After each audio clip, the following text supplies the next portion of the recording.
Hello, everybody. Welcome to the eins.eudres open lecture series, the first one which we are doing jointly, part of this European Universities Alliances and all the other projects which are linked to this.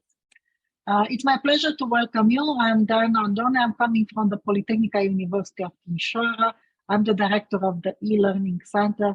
And for those who are coming from Romania, probably they already know me. And I will say something more probably a bit later.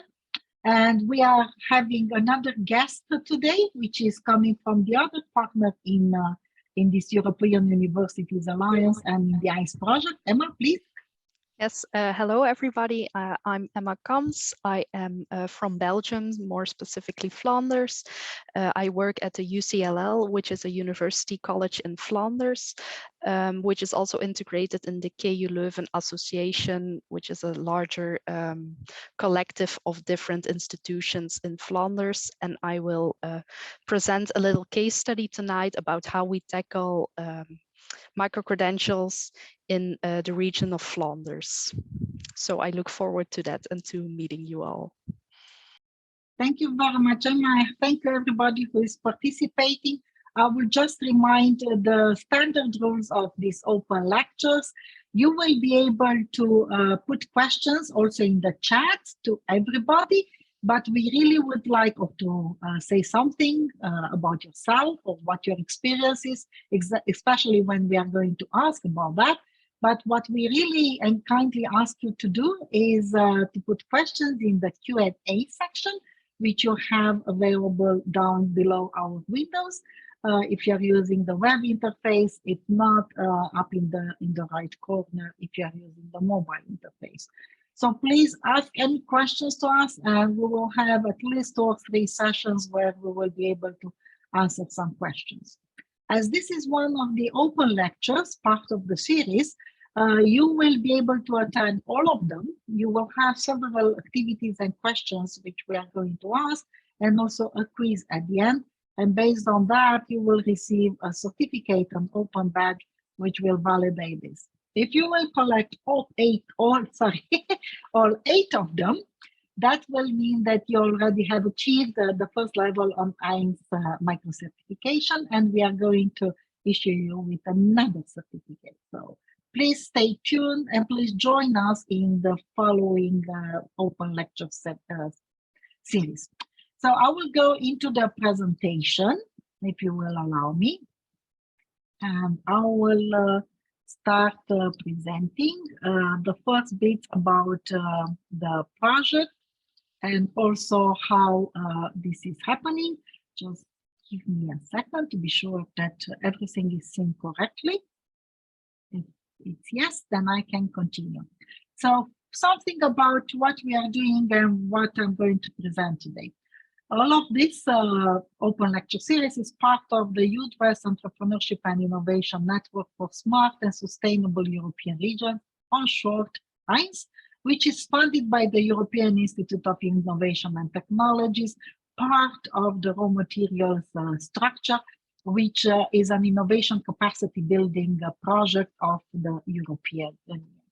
So we are going to do several presentations which will be part of that, and there are several other activities which I will introduce now to you.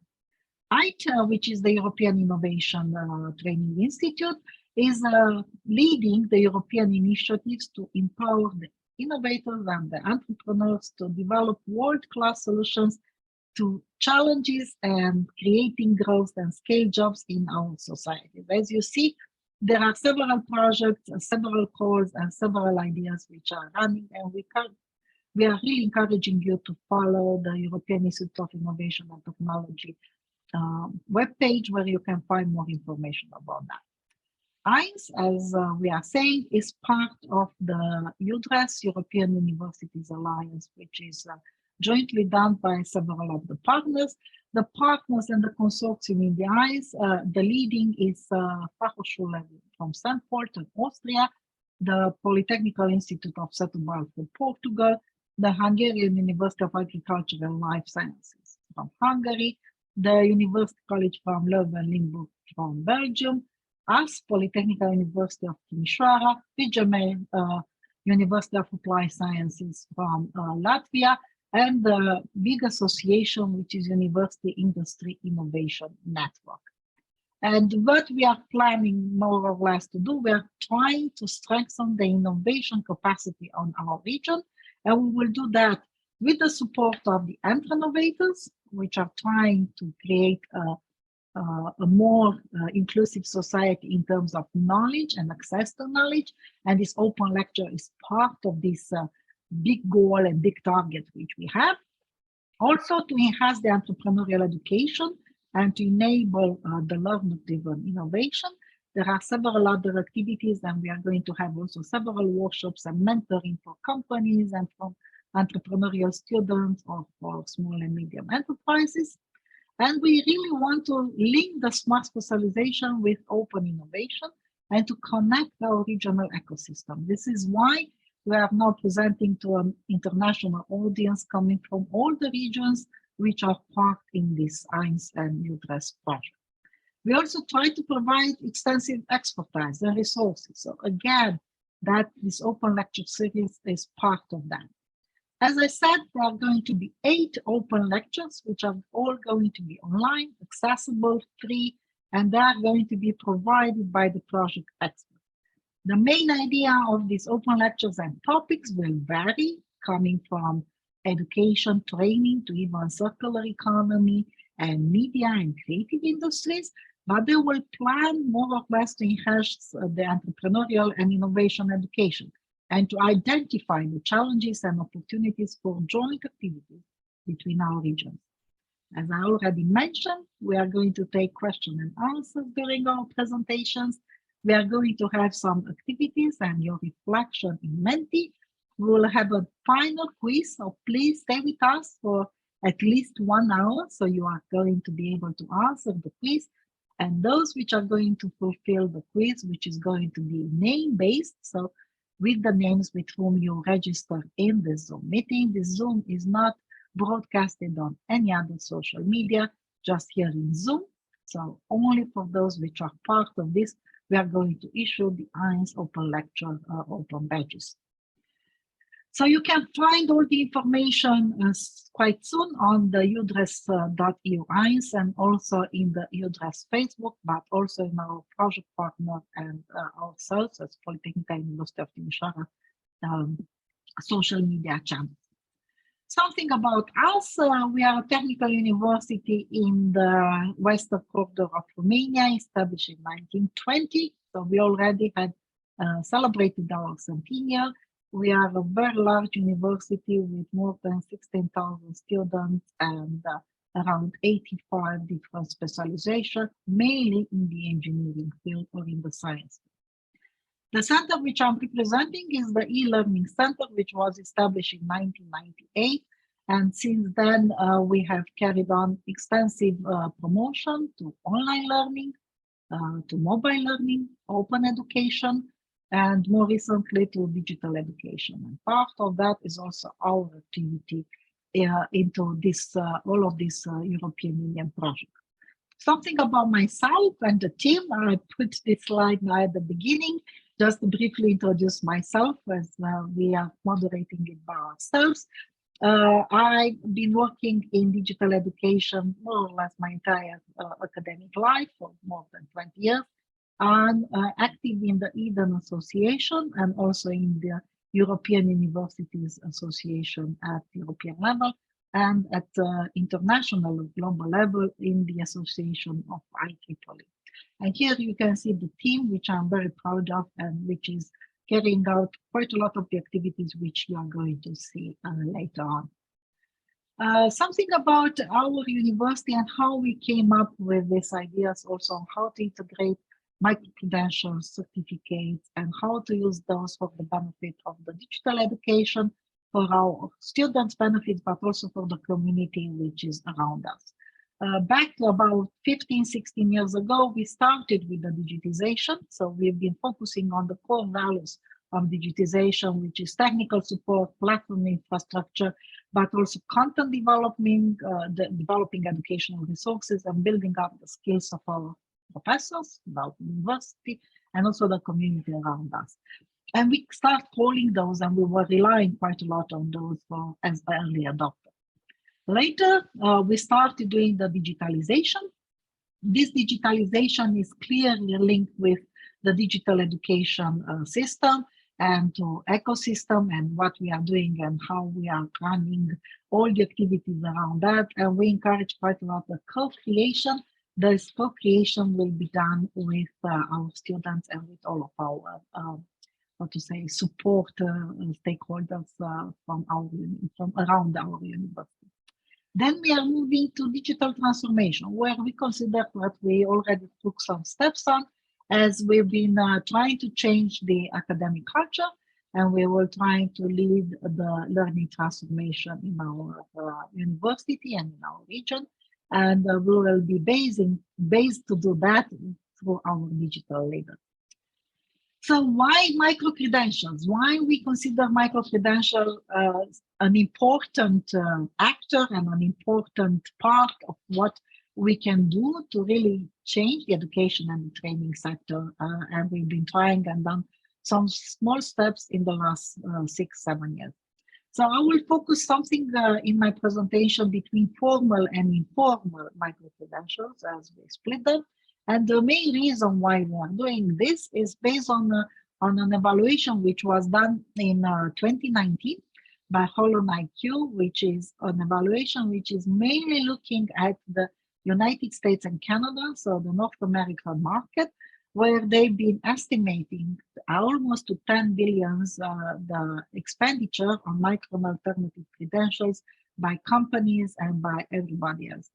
As you can see, the universities are playing quite a small role in these micro-credentials, or at least that was the status in 2019. We need to say that it hasn't changed that much, even if, in my opinion, 2022 will be probably known as in Europe as the micro-credentials year, as quite a lot of people are speaking and trying to deal with the micro-credentials. So based on that, I will try to say something about the micro-credentials and how they've been split. They are short courses. Obviously, that's the first level with some small hours on interference. This is how Holon IQ has split them, has made the split on 2021, in the beginning of 2021. And this is only based usually on demand. They are online and short courses. Then there are boot camps where you are looking quite a lot on the coding, but also on a lot of powerful tools, which are also for finance, or for marketing, and for other sectors which are in very quick development, and also technological and also infrastructure. The others are the professional certification and licenses, where also the companies play a strong role, where the professional certification is really encouraged, and it's training basically done inside the companies or by the companies and at the strong needs of the company. Then we are having the non-university issues and non-degree certificates. Quite a lot here is the model of MOOCs, of massive open online courses. We are then having the university issues non-degree certificates, where the university have started to play a small role on building up this new credential area and spectrum, where they are doing it branded on university. They have a stronger value usually. They have quite a strong quality control, and several of the United States universities have taken a lead role on that. Then obviously there are the degree programs, which are based on stackable or in different micro-credentials, which can be built one after another. Before going to this, I will kindly ask you, I will stop the share for a second, because I don't know why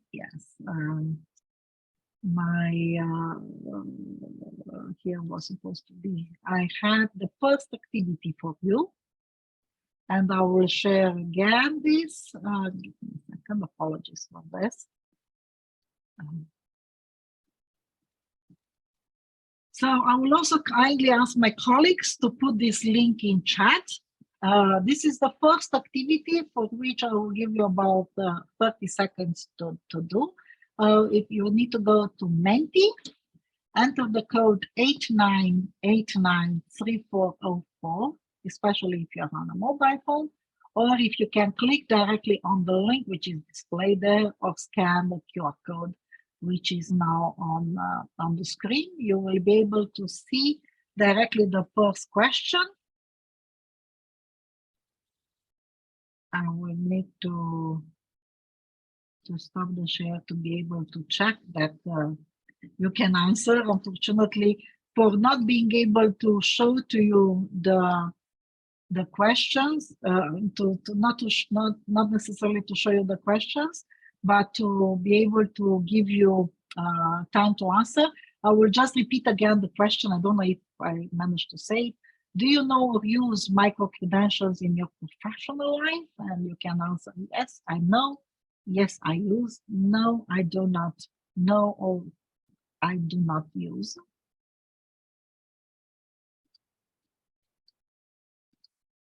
And that I will still give you a tiny bit of time to answer to that, and then we will be able to see the questions and the answers. We have 33 answers at this moment, but as we have 125 people online in this moment, I will still give you a bit of more time to answer to this question, and I will display it again into the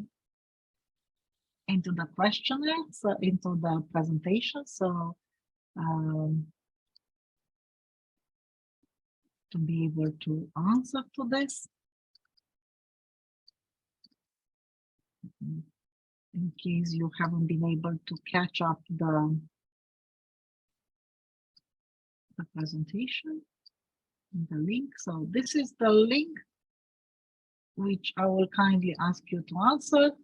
Do you know use micro-credentials in your professional life? The code is 89893404, and the link is also now in chat, and also it is in the platform, so you can check it and see it. We still have some answers. We have 42 answers and more than 120 people online, so please try to answer a bit more.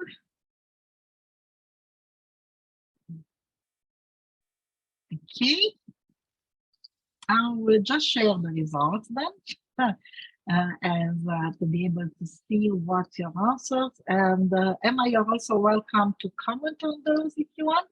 So do you know of use micro-credentials in your professional life?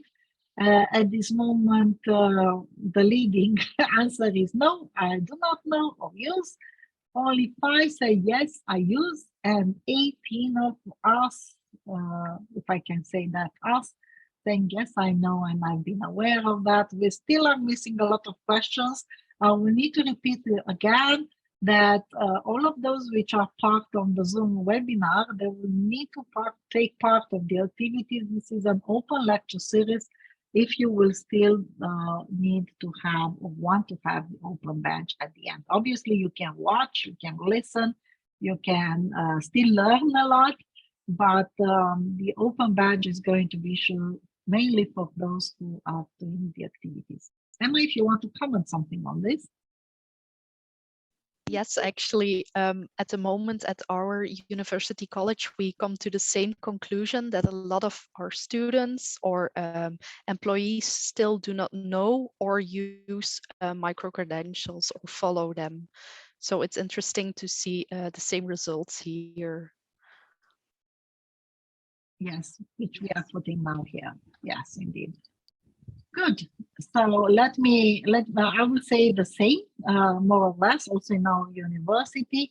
And I will be very curious to know who those 5 are. So if you can put your names in the chat. We will not mind to know who you are, those who have been answering directly to this, and who have been so good on doing this directly into that very, very direct situation. So I will go further on, and I will try to explain something exactly what micro-credentials are and how you can use them.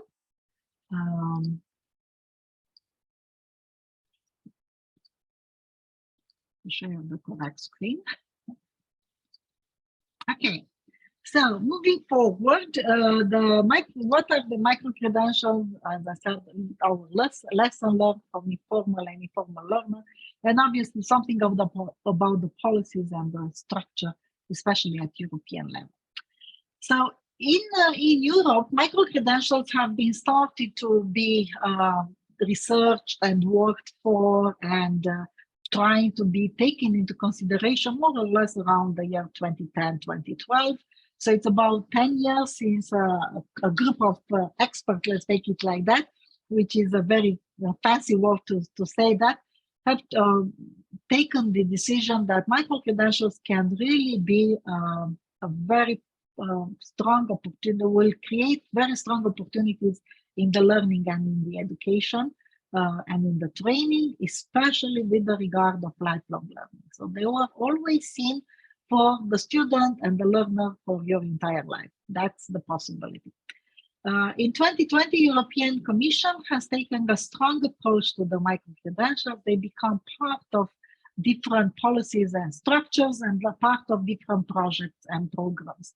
Once they become part of projects and programs, they became quite popular. Quite a lot of people have started doing this, as I said, in the last 10 years.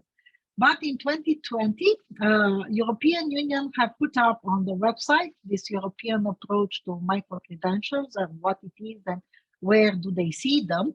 And then in October 2021, they had the first event, official event at European Commission level, part of the Europass policy on what are the digital credentials. So they organized an online event in the middle of the pandemic where they try to push forward what are the European digital credentials, micro-credentials, and how they can be used to certify formal and non-formal education. So that was the idea.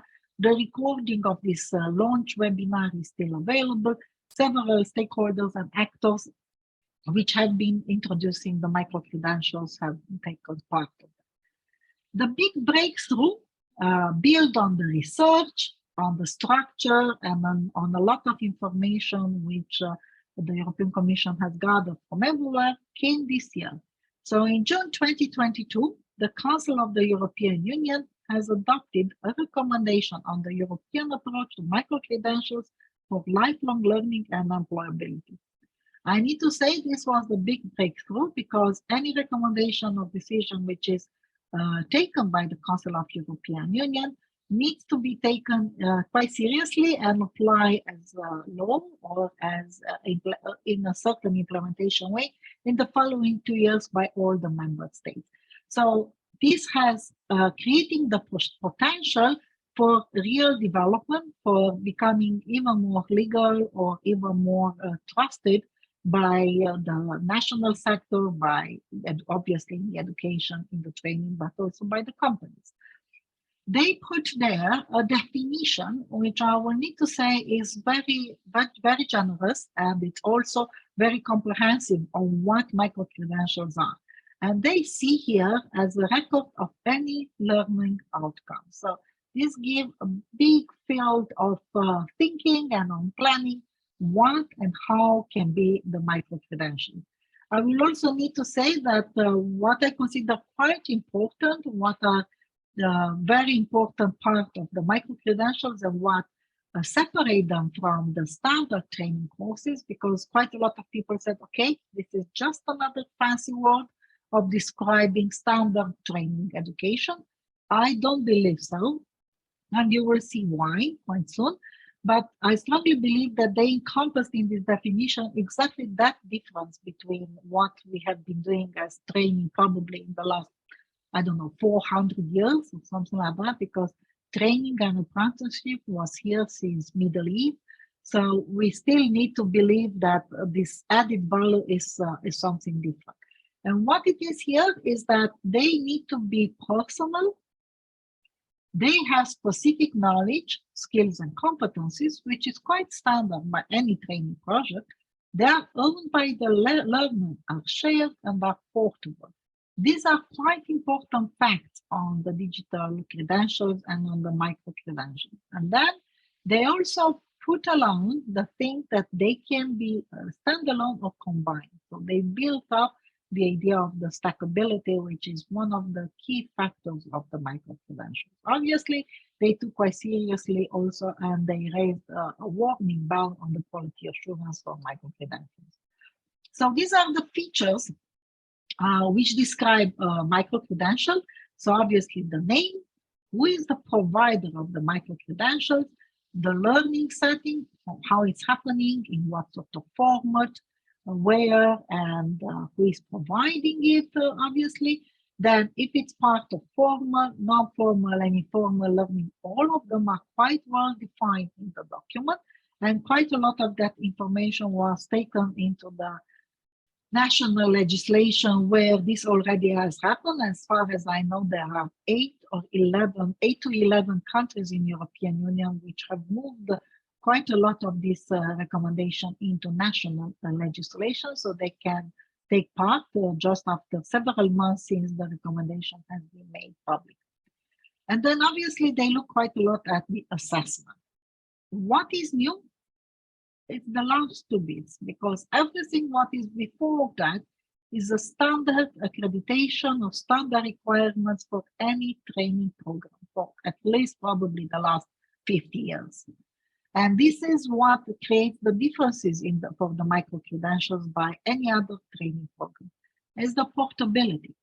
So you will be able to have, as a learner, a wallet or any other form of digital structure or form where you will be able to move it and keep it in the system, which will be your choice. And then you will be able to keep it and having it for you forever.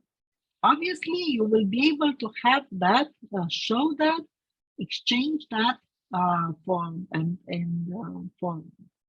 with any company relation or any other educational or training provider relation, because that will show basically the skills or the competencies which you have gained through that course or that training project or program or any other activity which is recognized for micro-credential.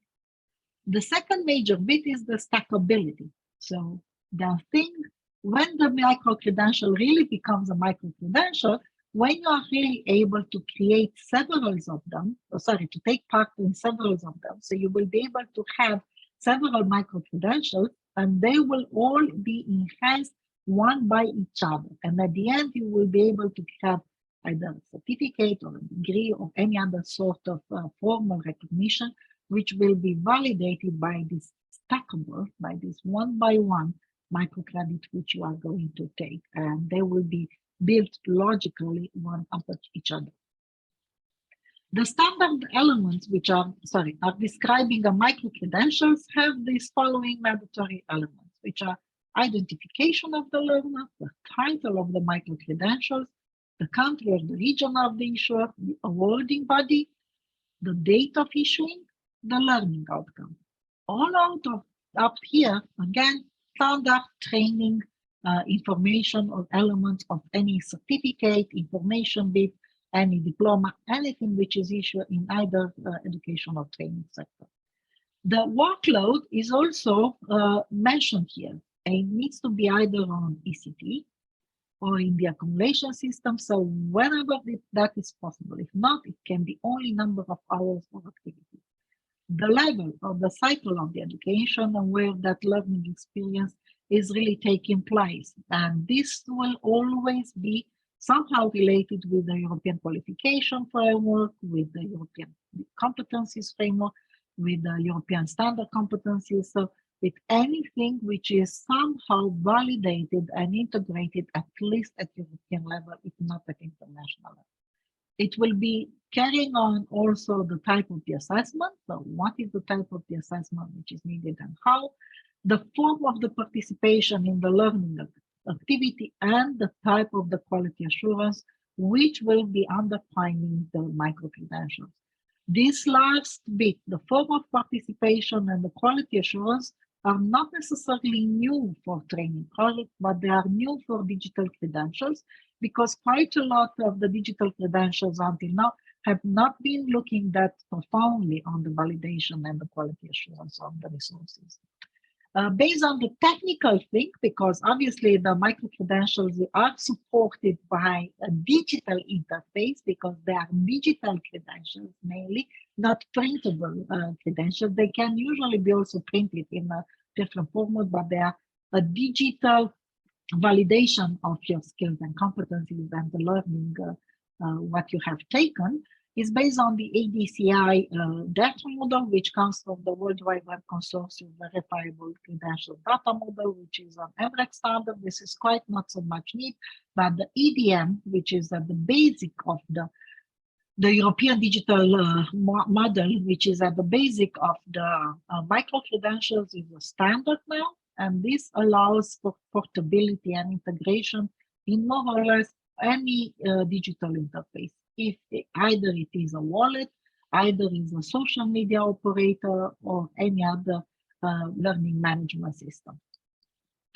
You have now another question, which I will kindly ask you to answer. What do you see as micro-credentials? You have the code is the same one. Let me be sure that I can show it to you. You have the next question. Give me a second. Just trying to do several bits here. So you have now the question available. Apologize for that. What do you see as micro-credentials and how they can be integrated? You can put one or two words there. You have several possibilities to integrate and to do that. And I will kindly ask you to do that now.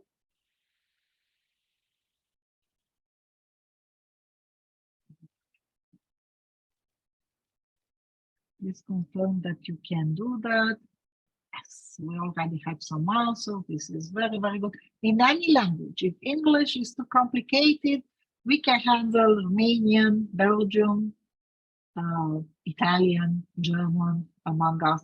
So, no, Emma, so we can all have abilities on trying to do that. So we will manage any language which is familiar for you.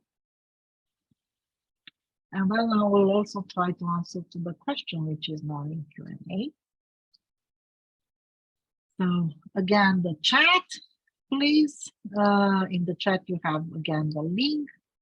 Please answer. We only have 12 answers, and we have 120 people in the room. So please answer. What do you see as micro-credentials, and how do you see them to be used?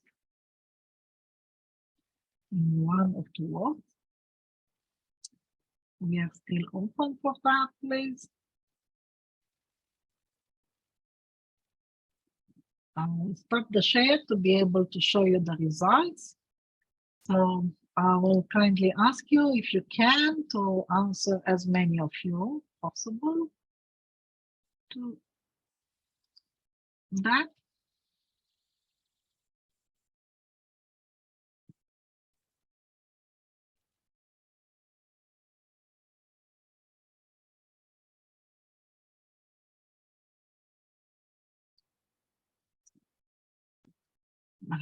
Yes, we have 23 answers. Come on, I'm pretty sure we can have a bit more.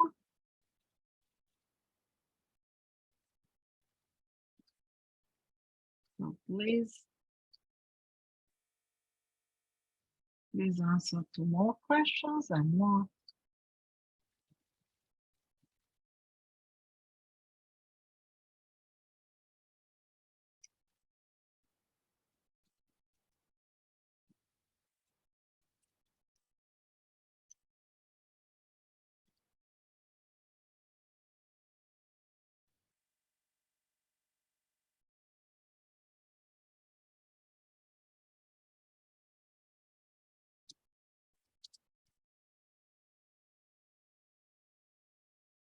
Good. So let's see the results. I have some very interesting words here. Okay, so what do you see as micro-credentials? And we have recognition and training, which is coming up. And usually, you know, with word clouds, it's quite interesting because you have at least one or two which are really big. This time we have a plentitude of them. So they're not, with the exception of recognition and training, not really too many courses and this too many words, sorry. And this really shows the different perspectives on micro-credentials, which I need to say is not only among you or the those which are participating now in this open lecture, but among even the experts and to everybody else. Quite a lot of people see very differently micro-credentials nowadays, so they are quite interesting.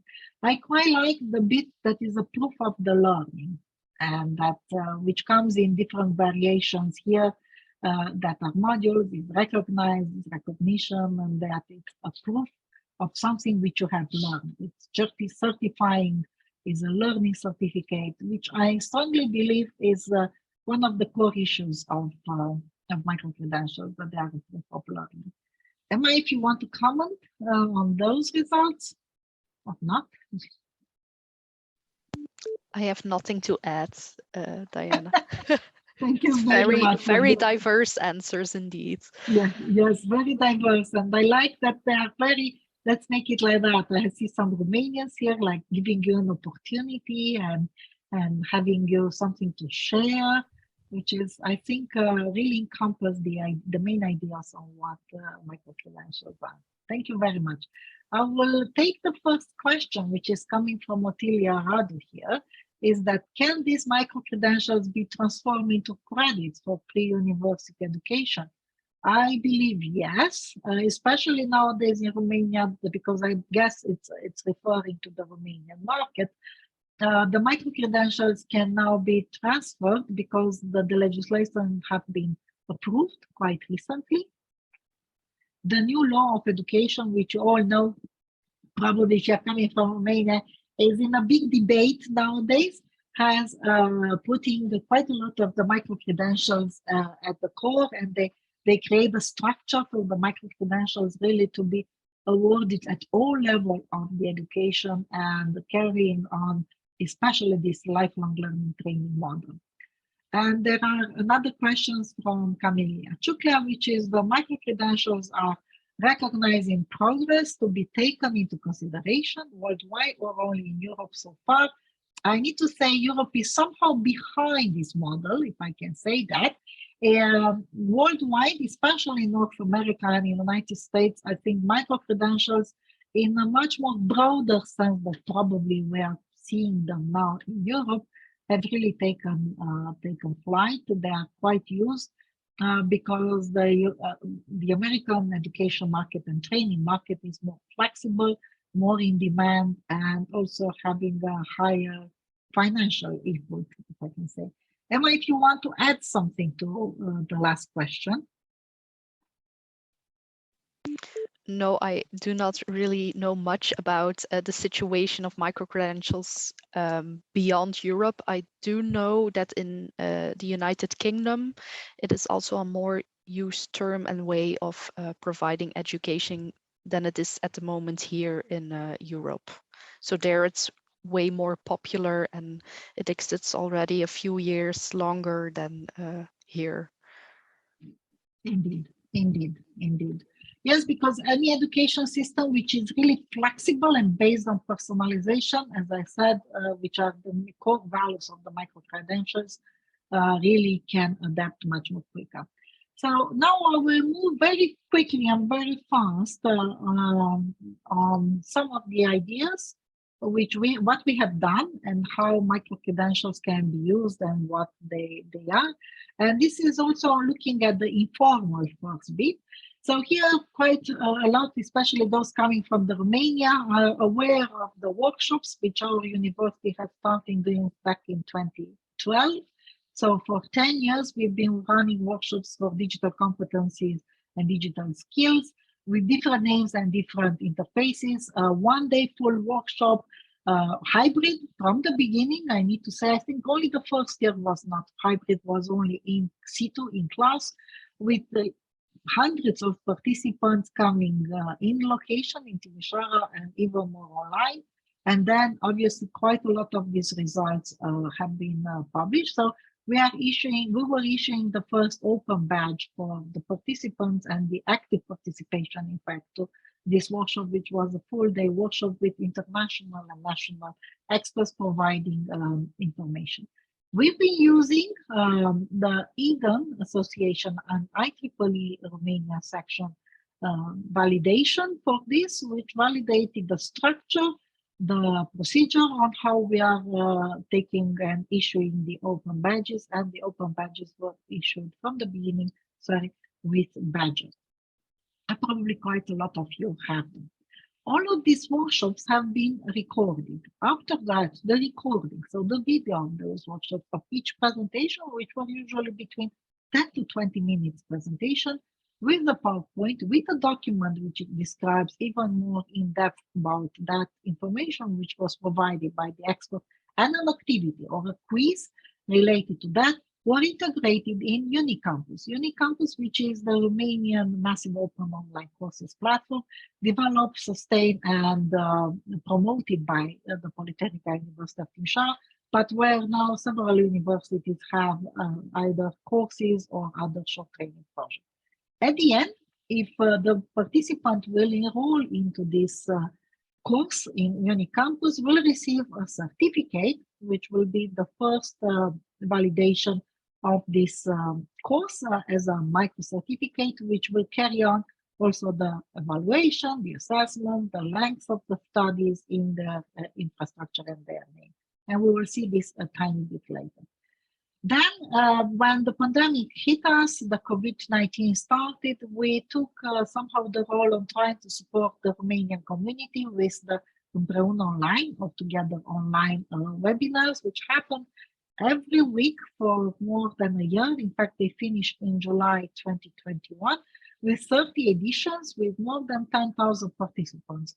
All of those which were taking part of these webinars have been issued with an open badge. So almost 10,000 open badges as participant, moderator, or presenter have been issued, again validated by us, the Polytechnic University of Timișoara, and IEEE Romania and E.I.N as integrators and expert evaluators. This year, in the spring, we started the second round of these webinars, which were called Shaping Together. So we were looking more on how to build up digital transformation and how to create our features. So if the first version was more somehow close to lectures and information and trying to learn from each other, this was really trying to be a bit more motivational and more really on giving you ideas on how to really adopt digital transformation. More than 3,000 badges were also issued for this series of webinars, on which 31 partner institutions took part. So in the last, let's say, 7 years, we've been issuing several parts of the open badges, all following the same, let's make it like that, structure and procedure which we established in our department and in our university. Excuse me. Just a second.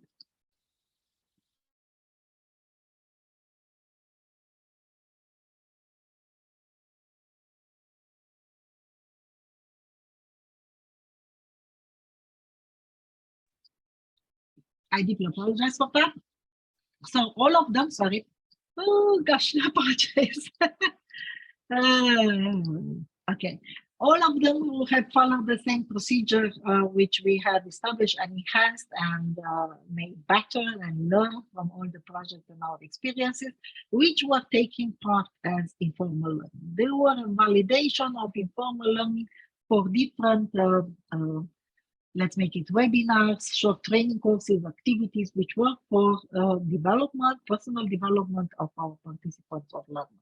I will just want to drag the attention to this one, which added another stakeholder, the county, the Timiș County Inspectorate, which is the local government here in the west part of Romania for the secondary and primary school education, which have became the validator as contributor for those who were really taking active roles and leading roles in creating and providing structure education and digital education in the COVID-19 pandemic time.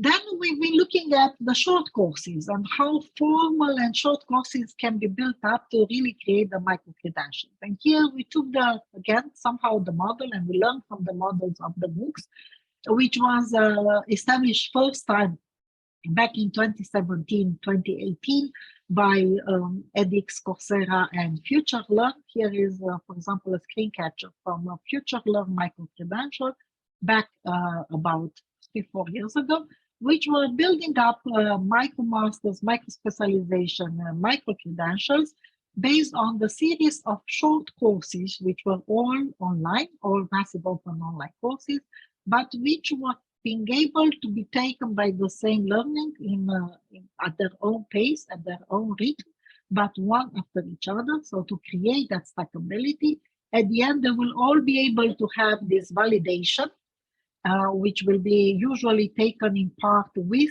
a company. You see here, the validation was done through industry or different associations or different consortium, so, because that's quite an important bit of this validation. They will be able to be still personalized. You still be able to choose between 2 or 3 short courses to build up this degree and this specialization. And then there will be also modular. So we look at those. We have together with Berlin University of Applied Science a project back in 2017 to 2020, which is called Open Virtual Mobility, where we created 24 courses in the Open Virtual Mobility, so all looking on enhancing the skills and the competencies of the teachers and students in the virtual mobilities. And then if they take on the courses, as you see, they could be stackable. Also, all of the courses, they will issue with a different certificate if they will take all the 24 courses at different level, or even if one level, then they will have the advanced level on English and digital skills. So they will only be able to be taken in a series. So that's the stackability. They were fully online, fully accessible. They are still there. Please carry on. These 2 courses, these 2 sets of courses, the media digital skills and the intercultural skills, proved to be the most successful one and most followed one. After that, we moved to recently, since 2018, we started a project which was called DigiCulture. Our university, the Polytechnic University of Timișoara, was the leading partner in this Erasmus Plus project, with 7 other partners from 6 different countries. And we were looking on creating digital competencies courses for the creative industries. There were basic level training. You will be able to take any of them, or a set of 3 and 4, usually based on the colors which you see now here, will create a stackability structure. And obviously, if you will take all 13 of them, then you will have a different certificate.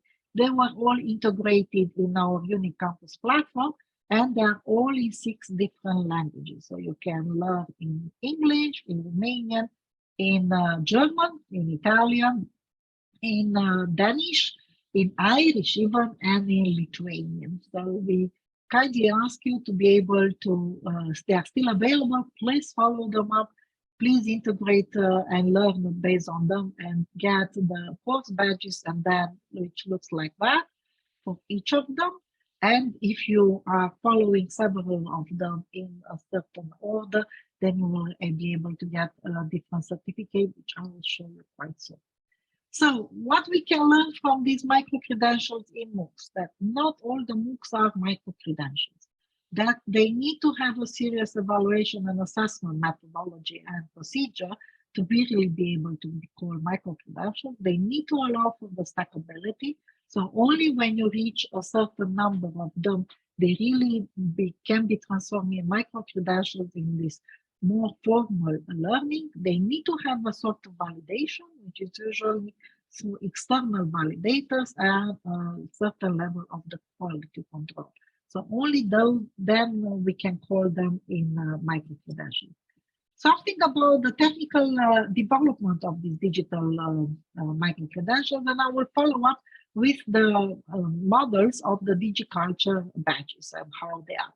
So you can see from each of the badge who is the offering and the organization identity, which is the course-specific name and the training level. This is available even in the graphic form. Then, obviously, all of these badges will need to be issued only when the learner will finish all the activities which are required by the teacher and customized by the teacher. They will need to pass also at the end a multiple choice exam with a minimum point, which is automatically triggered once you finish all the activities. The exam usually don't come up, is not available for you as a learner, only if you finished all the activities which are required by the exam, and then the badge will be issued. Obviously, this DigiCulture is based on Moodle, so we enhance the validation and the certification of Moodle to be able to create these native badges, and then also allow for an external validation with Badger, which is an external validator, and also can create your wallet and your backpack to be able to ensure the portability of the open badges and certificates. Here, for example, you can see all the information which is included in the digital culture course, which validates the course completion and obviously the open badge and the certificate which was issued. You can obviously show this, and we have also different types of badges, and you can share them on different social media, Facebook, Twitter, LinkedIn. On LinkedIn, it is very, very popular to share them.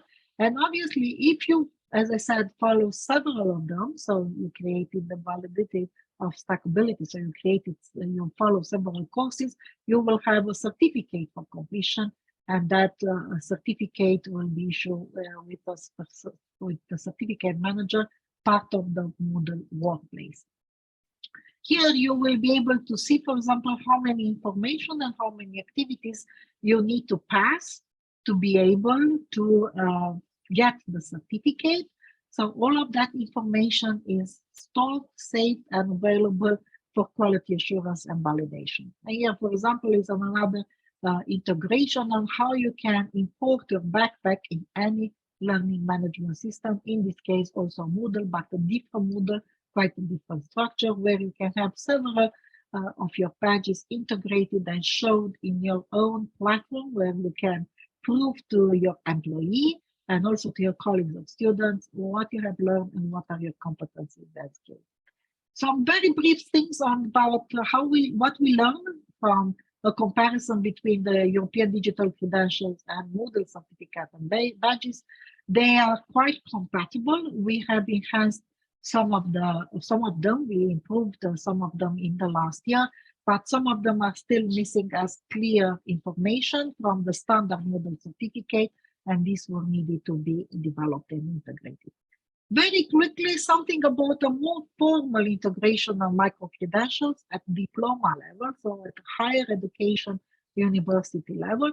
This was done through EPSIS, for the European blockchain system, where a project which was leading with 40 universities was connecting also Romania's blockchain in the EPSIS system, where we've been leading and looking at how you can validate and integrate a simple engineer diploma or a higher education diploma through blockchain and include that into a career and to the validation.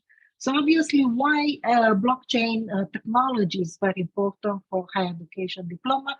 Because it's impossible to fake. You have different standards which you can apply not only at European level, even at international level. They will always be with the holder, with the student. He will be the person which will carry and have these credentials with him always, all the time, and be able to show them to any other formal education structure or employee, or even include them in their curriculum. These are the European alliances which are part of it, more than 18 universities from 15 countries, which are part of the EPSI multi-university pilot, which already have integrated some of the pilots. We are happy to say that out of the 3 successful pilots which were run this year, In 2020 and proven, we've been able to show the first diploma of Anka, a graduate of Electronics and Telecommunication of this year from Polytechnical University of Timișoara, who have been able to carry through a blockchain wallet her degree and her diploma to study master in French and Greek, and then also Greek University, and also how to validate also the transcript record, the supplement of diploma, which carries all the marks, the grades, and the activities which the students have performed in the university system. We are part of a group. Obviously, we are working this with the main executive office for that. And we are also integrated several courses on blockchain for education. I want to say something about the European University Alliance and also our involvement in the micro-credentials. E.I.N.S is part now of 9 universities, 6 initial founders, members of this European University Alliances, led by St. Pölten University of Applied Sciences, and 3 new ones, which are all covering, I can say, the entire Europe, more or less. And this is the next question which I have for you. Where do you see the micro-credentials have a greater need or impact in the society? And just to be sure that you can answer to the question, I will go further up. And you have several options. You can strongly agree or strongly disagree with those statements which are now displayed on your screen. If you go on Menti with 8, 9, 8, 9, 3, 4, and 4. So I will kindly ask you to do this and do the activity. I still don't see any answer yet, so I will strongly ask you to still perform the activity. Oh, good. We are starting having some answers now. I will still give you a bit of time to start to answer to those, and then I will try to conclude only to the questions.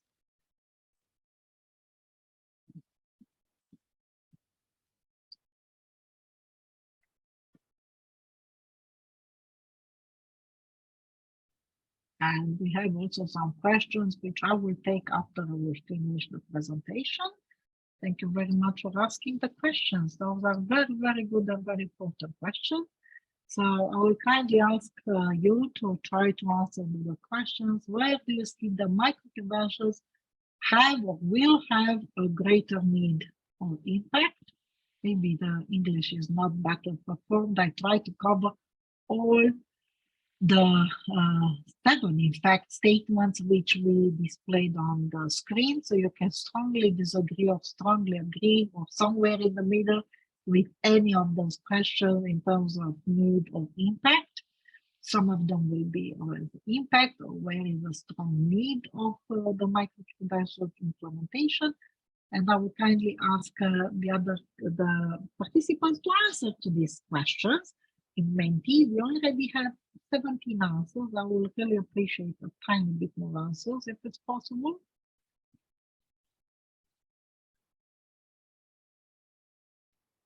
And 20 already. 22. So let me just ask you again. Please go on Menti 89893444 of the link which is now in chat, and try to answer to the micro-credentials question on where do you see that the micro-credentials have or will have a greater impact, or where is a strong need of them.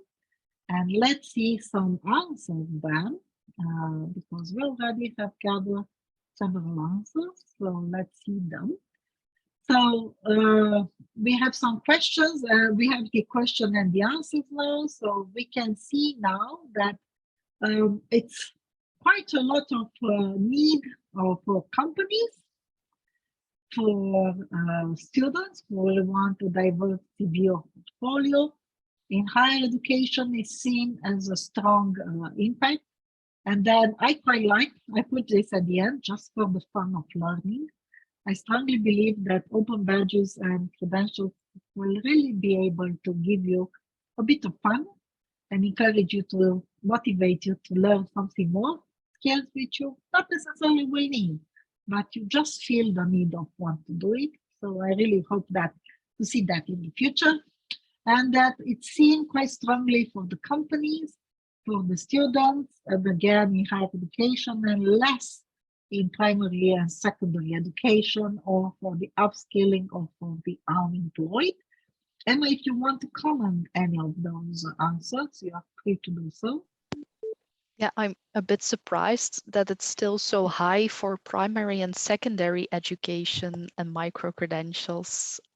We did not really consider that a target group for us, but maybe the participants here see that otherwise. Yeah, Yes, and we need surprising. to say and we need to say that also in Canada and America, micro-credentials in primary and secondary education, especially in secondary education, have taken quite a lot of impact, also at students, but also at professional level for the professional development of professors, but also for students, for a lot of the other activities. Several universities in America have taken into consideration if you have taken any micro-credential as a high schooler or a teenager or something like that, even MOOC courses or stackable MOOC courses or something like that. And they been some of the more advanced academies in the United States have even recognized courses based on that. So I'm surprised that in Europe it's happening, but already in the United States they've seen the potential for that. Good. So let's move further because I apologize, my presentation is a bit longer than I was initially supposed to speak to. So I only have a set of conclusions which I would like to share with you. You can still answer the question. The question will still stay open, so please do that. And here I would like to speak something about the impact on the region. And I will try to focus not so much only on the Romanian region, but more think of UDRES regions, of all the regions which are part of this European University Alliance. Something about the strengths. Obviously, one of the main strengths which UDRES can have is exactly what we are doing now here, raising the awareness for the micro-credentials in our region and trying to improve the knowledge, the validation, and the importance of them, and the uptake of micro-credentials in our region. And obviously that we are joining forces at international level and with also between ourselves, between the partnership, and also between other actors with whom we are working and stakeholders, and that only can give us strengths and solutions on how to tackle the not very few challenges which we see at this moment with the implementation of micro-credentials.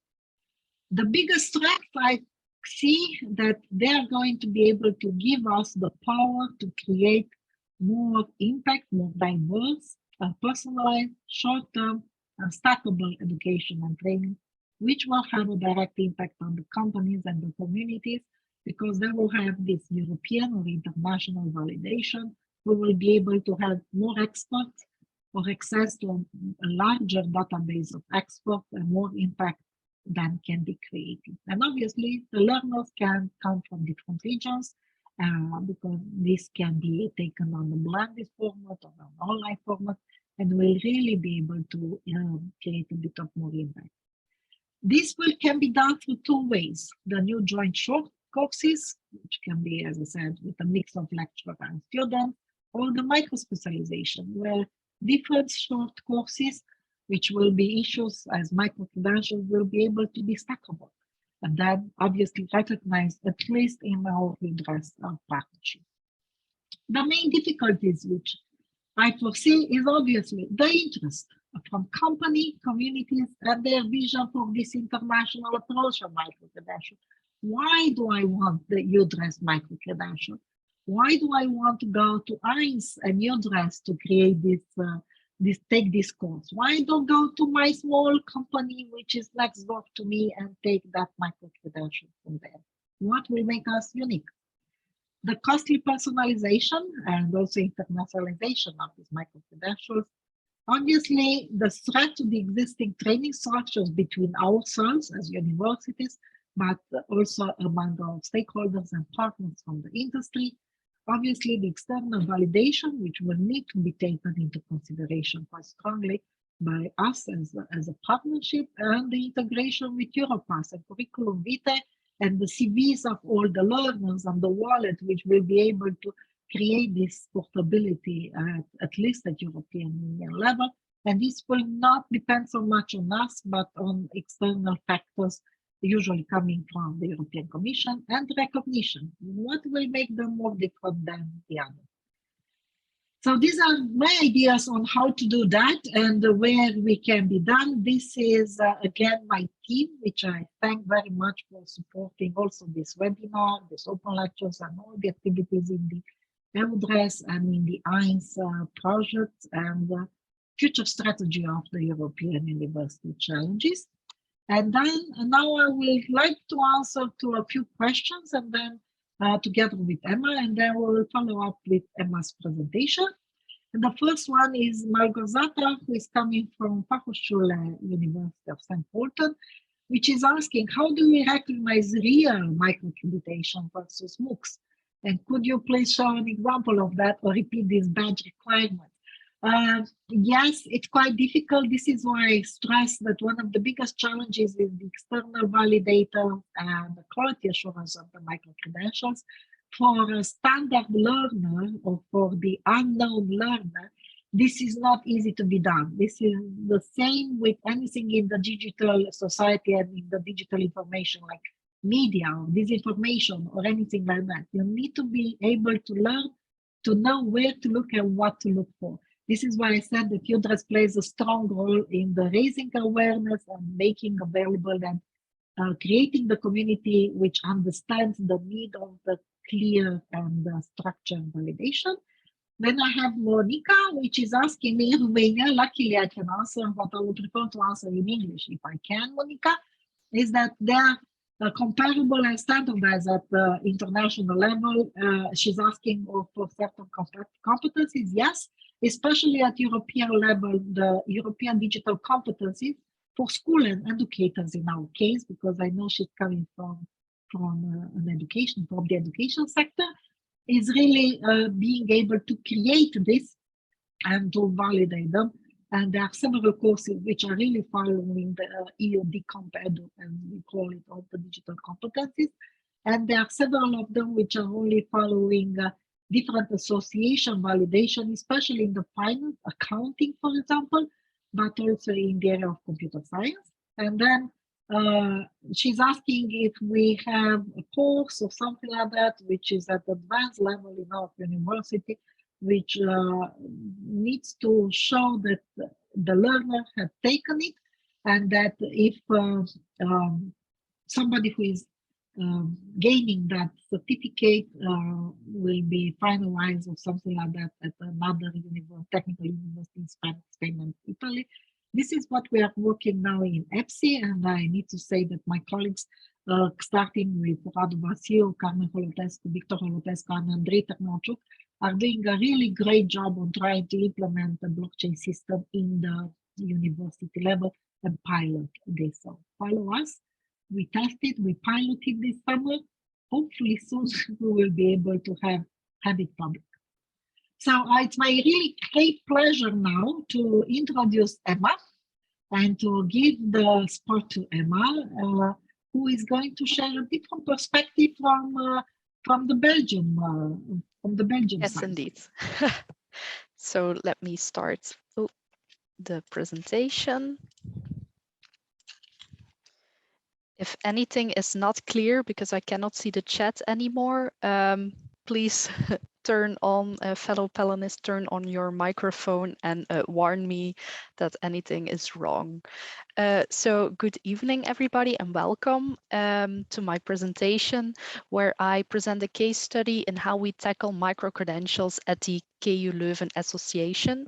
The KU Leuven Association is actually a collective of different colleges and universities in Flanders, which is the Nordic region of Belgium, the Dutch-speaking part. And in my presentation, I will elaborate further on the process that we currently are running to come to a shared agreement within all these colleges and universities on what micro-credentials exactly are and how we are going to provide them and make relevant micro-credentials, but also make them also relevant indeed. So as I already mentioned, we want to create a general approach across Flanders. So to achieve this, all kinds of different colleges and universities in Flanders came together. As you can see here, we are with, yes? We cannot see Oh your no, screen. no, wait. No? Now you're starting sharing and we can see Now? Yes. Yes, okay, sorry, so sorry No everybody, worries. but it was just a title slide. So as I just mentioned, we are with different partner organizations, 6 in total. One of them is UCLL, where I'm from. And we actually want to create a shared approach across Flanders when it comes to micro-credentials. So this way we can reach with our micro-credentials the entirety of Flanders, as you can see here, because each of these partner institutions will provide a certain micro-credential as pilot projects. There is also currently one region independent micro-credential in the works about health innovation and facilitation. So that micro-credential can actually be followed in any region in Flanders with any of the partner institutions to create a more general approach and to create a bit more acknowledgement for micro-credential, because as we've already came to the conclusion in this presentation today, it's still a bit unknown what a micro-credential is and what you can, what it actually entails for the learner. To achieve this general agreement, we started a project. And for that project, we defined 3 main goals that we want to achieve at the end of this academic year. The first goal is that a shared agreement is developed about defining, developing, and organizing micro-credentials within our association. This shared approach will also benefit the lifelong learner, because then he or she will more know what a micro-credential entails across Flanders. A micro-credential will mean the same for everyone. So this way we hope to give a boost to the acknowledgement of the term. A second goal is to test this agreement through pilot projects which have been currently started. This way, every partner institution can also learn from each other how they approached certain things, which struggles they've experienced, and by all of these experience, combining them together, we can make some more rules or regulations in how micro-credentials should be organized further in the future. And the third and last main goal of the project is to guide policy concerning micro-credentials, because at the moment in Flanders, there isn't really much in place right now. It's uncharted test territory, as they say. So by suggesting a shared approach, by which already large institutions agree on, we hope to guide the policy level at the level of Flanders and Belgium further when it comes to micro-credentials. Now that I explained the goals, I will now elaborate on the steps that we've already taken. And the first major step is in defining micro-credentials. At the moment, we have a shared definition of micro-credentials in place, which is, as some of you might spot the similarities, is heavily based on the European definition. So within our institutions, a micro-credential is a small certified learning volume.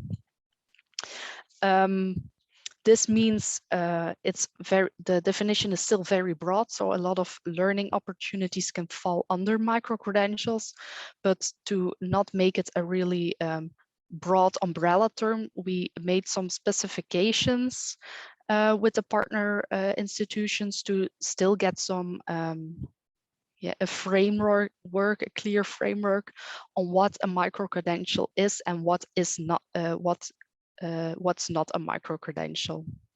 So the first one is our target audience. We've clearly defined our target audience as lifelong learners. Now, who are these people? Because it's a large group.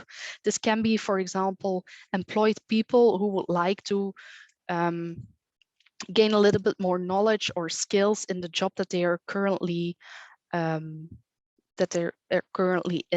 but this can also be unemployed people who want to give a boost to their employability, or this can be people who are currently working but they want to make promotion, or they want to change jobs within their organization or in a totally different sector, and for which they need to gain more specific skills. However, this does not mean that university or college students cannot follow a micro-credential. So they are definitely not excluded. They are also free to take on one. But at the moment, our micro-credentials do not target people who are currently still studying, the generation students, as we call them. Another specifications that we made is that the study load will always be expressed in ECTS credits, to also make it clear on how big the workload is for the learner. A little bit more specific, we agreed that a micro-credential within our association is between 3 credits and 19 credits, to keep it smaller than any other degree contract that we currently have. Our smallest degree contract is 20 ECTS credits. So to not make it, to make a clear distinction between those, we specified this region. And lastly, a micro-credential is stackable, as Diana already also mentioned, which means that if you follow one micro-credential and you succeed in that, you can take on another one and maybe stack it on top of each other to form a larger micro-credential in a certain topic. However, as I will elaborate a bit further, we are still figuring out a practicality of this, because definitely not all micro-credentials can be stacked upon each other. It will also not be logical. So that is something we're still figuring out, and yeah, needs some more attention, I think.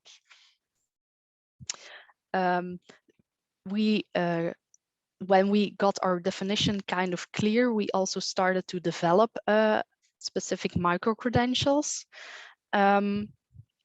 We took labor market demands that are currently visible as a starting point. Therefore, one of the goals for micro-credentials that we defined is that micro-credentials work as an add-on innovative learning content to boost innovation and to fill in skills gaps in the work field and as society as a whole, to clearly also make the importance of micro-credentials clear for the learners. But of course, you cannot, you need to find a subject to develop those micro-credentials. So to choose the subject of our micro-credentials and pilot projects, we collaborated with regional partners to also define these skills gaps on which our pilot projects are based. These regional partners were our partner institutions, so different colleges, university, etc., but also companies, small local businesses, employment or unemployment organizations, to really specify what skills gap was currently possible and what's needed to address. We also did interviews with these small businesses, for example, about the desired topics. So questions were like, what do you want a micro-credential for? What training do your employees still need? And you cannot find what's currently missing from the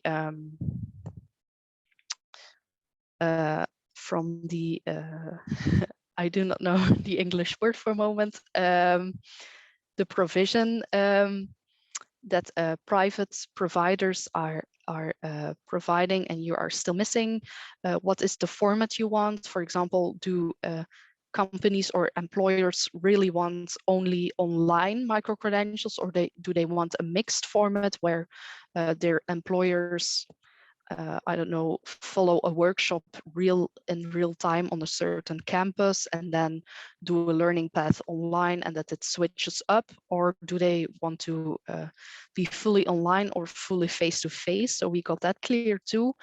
And we also talked about the price, which is an important one for businesses to, if they want to pay to skill up their employees, they are going to look at the price first and make their decisions on where they want to skill up their employees based on that, of course. This information that we gathered was used to accommodate our pilot projects to the needs so that they fit was as optimal as possible. And when we want to develop new micro-credentials, we will repeat this process to also keep them relevant, to keep the formats as close to what they want, so that we really target the right people and offer what they want. I have also prepared some questions, but Diana, I do not know if we're still doing some, maybe one. Yes, they are still on. So the first question is now available. So, then I will stop share for. Yes, maybe keep for a tiny bit the first question. So, Yes. in which unit, ECTS, hours of flow, workload, badges, or anything are micro-credentials described in your institution? Yes. We already have some answers. So please go on Menti, the same Menti, 89893404 for the link, which is now in the tab. Please go on and answer to the first question. We only have 2 answers. Please, we need to gather at least 10 until I will show the results.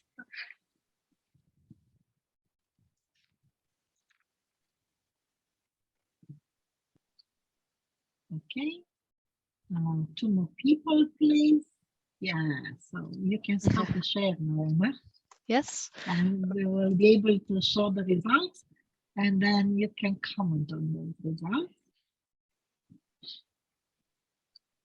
Okay, so these are the results. So okay, about 10 to 15, that's yes. it is. I don't know, that's the answer in Romanian. Which is also very clear. Yes. And also ECTS, I don't know. Badges, I think that's badges for sure. Yeah. ECTS for students, for staff in hours, but we don't get micro-credentials for first training. That's an interesting one. HR. That's a good point. The person who answered to that question, we will really appreciate if you put in the chat your name, because you would be a good follow-up for us. But I indeed. Yeah, please, Emma. Yeah, I see a lot of differences in the way I think that they are formulated in ECTS credits and badges. It's a bit 50-50, I think. So those are 2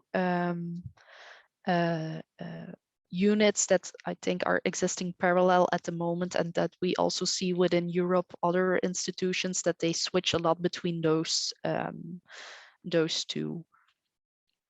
I still find that one comment interesting, that it's for student in credits and for staff in hours. Really. and Yes, interesting. as I said, if that person will really appreciate if you can put your name in, and we will really appreciate. So we can go now to the second question. Question, yes. Yes, and I will stop the share and I will kindly ask you to answer to how does your institution decide which micro-credentials need to be developed? If you have any answer, we will really appreciate that. It's not an easy question, we No. know. And Or maybe you if you're a say, our student, institution, yeah. our institution doesn't do nothing. Or if you're a student and you don't know how that is based, how do you want that your university or college makes up new micro-credentials? Do you want an input in it or not? You can put that also as an answer into. Yeah, we already have 4 answers and quite different ones. Yeah. We'll still wait. As I said, 10 is the minimum when we will start sharing. So please carry on and answer to how does your institution decide which micro-credentials need to be developed.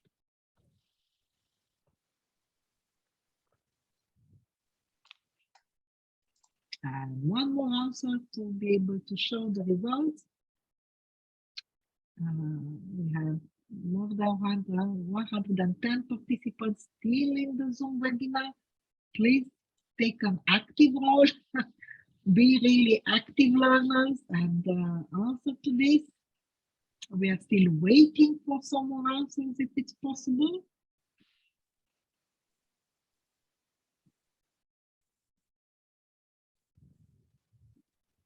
Okay, let's see. We still have just 9 people which are answering. Oh, 10 now. I always keep to my rules. Yeah, several of them which say I don't know. Emma, please. Yes. Not yet into focus. Yeah, it took us a long time also to start developing those micro credentials, because first we needed to have that shared definition in place, so I can agree that that you cannot really start with that. Teachers or researchers, yes. Yeah. Stakeholder. This is in Romanian that based on the rules and regulation from the education ministry. Okay. And I don't know quite a lot according to the law. In comparison with other school units or schools from the region. I quite like this one. They should consult stakeholders from the economic sector they're addressing. That's a good point. And so mapping the specific interest skills, yeah. Please, yes. I think also there are certain sectors, for example, indeed the economic sector, which has very specific demands on what their employees need to learn and need to do. So indeed, I agree that they should consult those companies and stakeholders to start developing a micro-credential. Okay, so we'll stop this. Emma, you still have one question. Do you want to still play that question? I was not very sure from your.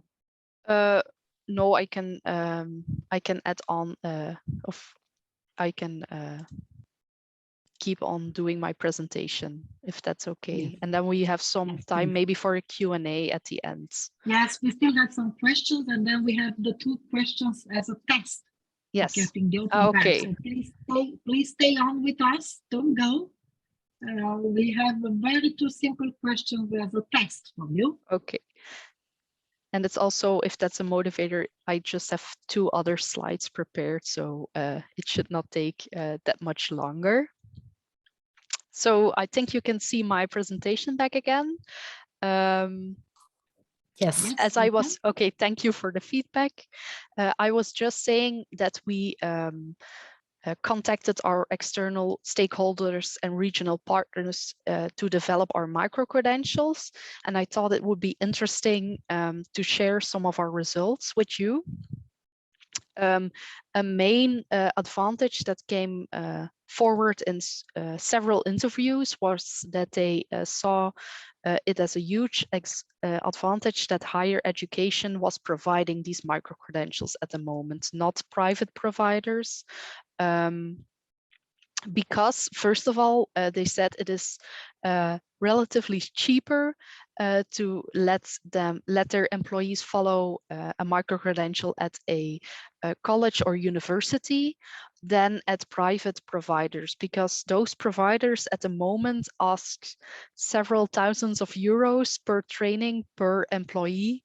And at our university college, I do not know the exact costs, but I think it's about 500 euros to follow one full micro credential. So the difference is huge, and companies, of course, look at the money first when they make decisions. So they saw this as a huge advantage. Another one was the quality assurance, which is also formulated in the European definition. So micro credentials need to be followed up in a certain cycle of quality assurance. They saw that also as something very positive, because then they know that the provided educational format will be up to certain standards and will be didactically in great shape.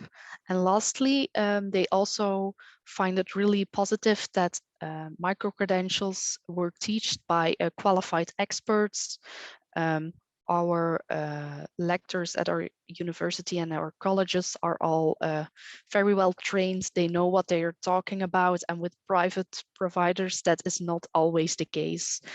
So they saw that also as a really huge advantage. They also saw some pitfalls for the micro-credentials, or some hurdles. They said that for them to be interested to follow micro-credentials, they need to be flexible trajectories. So they need to be followed at the pace of the learner. They want lots of online micro-credentials, lots of online courses, etc. So that they can follow it, for example, after they're done with work, and not travel to a specific location to still follow some education. And employers said it was really important that the employees could present certain results after following a micro-credential, so that they could show certain skills, present, for example, a literary review that they had to do within a micro-credential, so that their learning gain became concrete for the employer. They found that really important too. Then, of course, the project thus far, we've faced certain obstacles. Maybe some of you will recognize some of are dealing with the same obstacles as we are at the moment. First of all, we had difficult to create micro-credentials from less than 3 ECTS credits, because currently in Flanders it's not possible to provide this, so it is not acknowledged. So we currently made the decision to not focus on this at the moment, but maybe in the future, if the policy is adjusted to make this possible, this can be a very interesting route to take to provide smaller micro-credentials that are really flexible, that can create very specific content for the learners. Another struggle that was also mentioned in the presentation of Diana is the unfamiliarity of the term in the general audience. As we've also seen in your answers, a lot of people have not heard of micro-credentials yet. They're also relatively new in the European context. So lifelong learners do not know yet what they are. Companies do not yet know what they are. So yeah, we first need to make them familiar with the term before we can develop more micro-credentials, because if no one knows what they aren't going to follow it. So we need to create some familiarity at a higher level. And thirdly, We are still figuring out how you can stack micro-credentials on top of each other.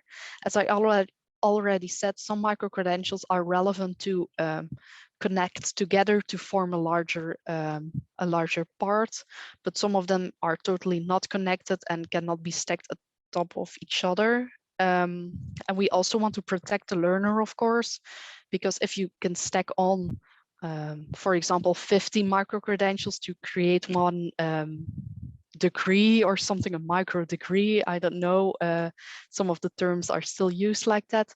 A learner can be busy doing that for 10 or 15 years, and that is also not practical for the learner itself, because the content you've learned 10 years ago is maybe not relevant or correct anymore today. So we need to protect and stay away from that, of course. And lastly, a problem that we are currently facing is reaching the right target audience for our micro-credentials. Because of the unfamiliarity of the term, people are not yet finding our offers at the moment. So the audience, that follows micro-credentials is very small at the moment. We hope that this is just a temporary problem, and that when people know what a micro-credential is, when they know people who've also followed the micro-credential and it gains popularity, that our group that follows micro-credentials will also grow. Then I will like to thank you for your attention. If you want to have some more information, I put my contact information on the screen. So definitely, if you've heard something that you want to know more about, please do not hesitate to send me an email or contact me on LinkedIn. And then we can switch to the Q&A, and then some more the small evaluation questions. Yes, indeed. So thank you very much for this. This was very, very interesting and down to earth, if I can say, practical approach. And this is really good. Can you all hear me very well? Just confirm. I can hear you, yes, but you're good. Yeah. Yes. Good. So yes, we have two questions. Emma, if you want to be able to answer to any of those. Yes. The question about from Elena, I can see yes, from Elena and from Malgorzata also. Yes, those two. Yes. Long-term base boost. Yes, I think Malgorzata, sorry for the pronunciation of the names. I think it will take some time. 5 years is maybe a bit long, I think, but I think at least 3 years before we will see an effect in what we are doing now. As Diana already said, 2022 is a bit of the European year of micro-credentials. So I think by 2025, there will be a lot more recognition for those educational types.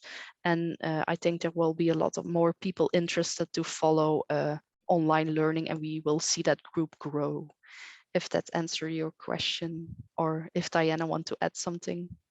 No, I'm somehow with you. I think it depends on what we understand from the boost. I think it will really be very linked with the development of digital education and digital training. But it will be also very much be linked with how to say, quite a lot of things which are going to be approved in European Union. We are very lucky that the recommendation was approved.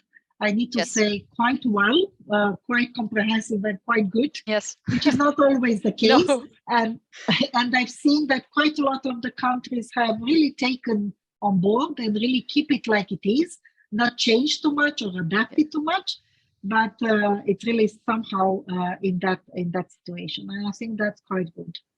And then the second question, which we still need to answer, please, yes. Emma, and then we'll start the quiz. Alternative for homeschooling, I do not think really that micro-credentials there are the solutions. I think that at a university or a college level, that we also just need to provide more online alternatives, and that not only has to be done by micro-credentials, for example. But that is my personal educational vision maybe on that.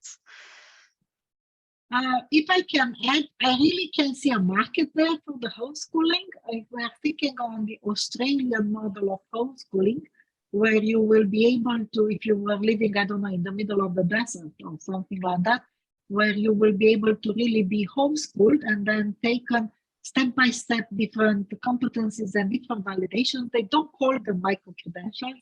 They call them only shorter tags of courses and so on in different steps. Even from the age of 6, they use this, so from very early on. If you learn, for example, how to write properly, and if you are fluent in reading something, or if you are fluent in doing basic math, then you get a credit, and then those credits will allow you to go to a secondary school or to higher education. So they somehow use the same stackability way for homeschooling. I don't know if any other model which is quite similar than the Australian. They don't call them yet micro-credentials because I don't think they validate them digitally, but probably soon, or they're already doing it and I'm not aware of. So please, everybody, pay attention now. I'm launching the quiz, which is now available online. And you have the possibility of answering to these 2 questions. One is a multiple choice, so you can choose several answers. Please try to choose wisely, because based on these answers, you will get the open badge, the certificate, which will show that you learned something about micro-credentials in this open lecture. So please, any of you answer at this moment. Only 2 of you. Now you cannot cheat, Margot. I see people here. You can obviously have a look online if you have the time to do that. I will close it soon, so please try to answer to those. So this is very important part of the evaluation and the assessment of this webinar. You will be able to be identified based on the, the names of those which took taken part on this webinar, and this will allow you to be able to say something and do this. And we are saving these questions, and based on that, you will receive the open badges quite soon, probably not immediately, as we are quite trying to see the validation of them. So please bear with us at least a week. Our next webinar and open lecture will be next week on the 2nd of November, looking at open technologies and open innovation, but we will email everybody who has been part of this webinar to be able to enroll for the next one. And we will publish it also widely on our website and social media. So please answer. We already have 40 answers. I will not show the results because this is a test, it's not really a test, an answer. So please try to answer. The first question is a multiple choice, the other one is a single choice. Only one answer is correct. At this moment, I can see that quite a lot of people have answered correctly, but the first question proved to be more tricky than I was thinking of. So I will still keep on the test for a while. Emma, if you want to add something at the end.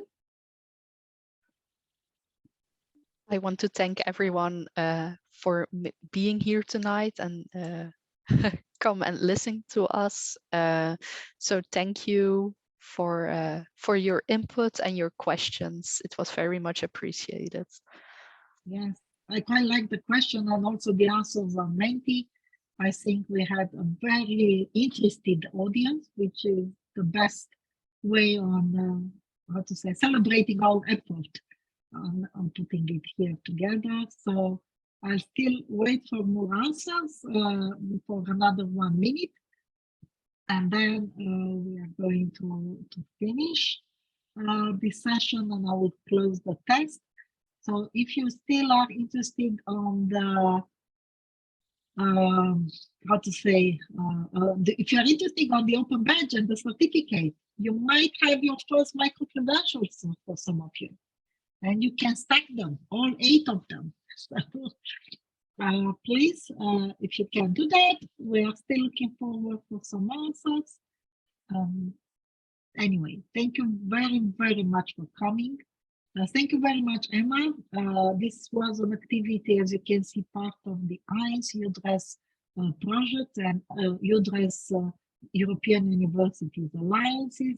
We are coming from 2 partner universities in E.U.D.RES. I'm coming from the Polytechnic University of Michel and Emma from University College Leuven Limburg, so from Belgium, and Timișoara, with participants coming from, and as far as I've seen, at least 4 countries. Thank you very much for coming to us tonight. Several more open lectures will follow. Thank you very much. All the best. Have a good evening.